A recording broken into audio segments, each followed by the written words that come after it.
Take my hand and start a brand new day.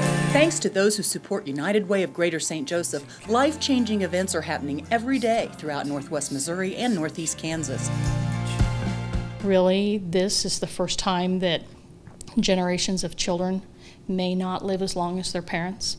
According to America's Health Rankings, in 2012, Missouri ranked 42nd out of 50 states. That makes Missouri one of the worst states for healthy habits. Buchanan County came in even lower, ranking 112 out of 114 counties in Missouri for at-risk things like obesity, smoking, and diabetes. It's great to modify your eating habits, but you still need to be active so that you can burn calories and you become stronger and you can build a core. Y board member Dick Sipe says his switch to a healthier lifestyle saved his life. I felt like the workouts here and the physical shape I was in helped me during my open heart. I had open heart surgery 8 years ago.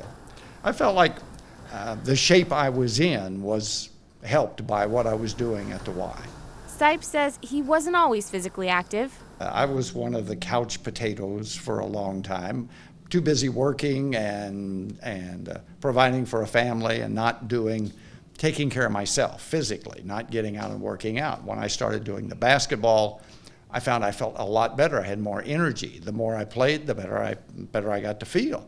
And that continued right on through when I was playing racquetball. Now at 72 years old, Sipe says he's still able to get around, something he's worried the next generation might not be able to do. Our goal as a board for the Y is to get 25% of our community physically active. We've got to get people active. We've got to get them out doing things. In 2012, the St. Joseph YMCA saw more than 3,400 people participate in workout programs.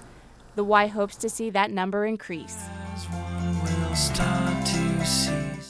Together, we focus on education, health, and financial stability, building blocks important to all of us. Give, advocate, volunteer. Live united. Together.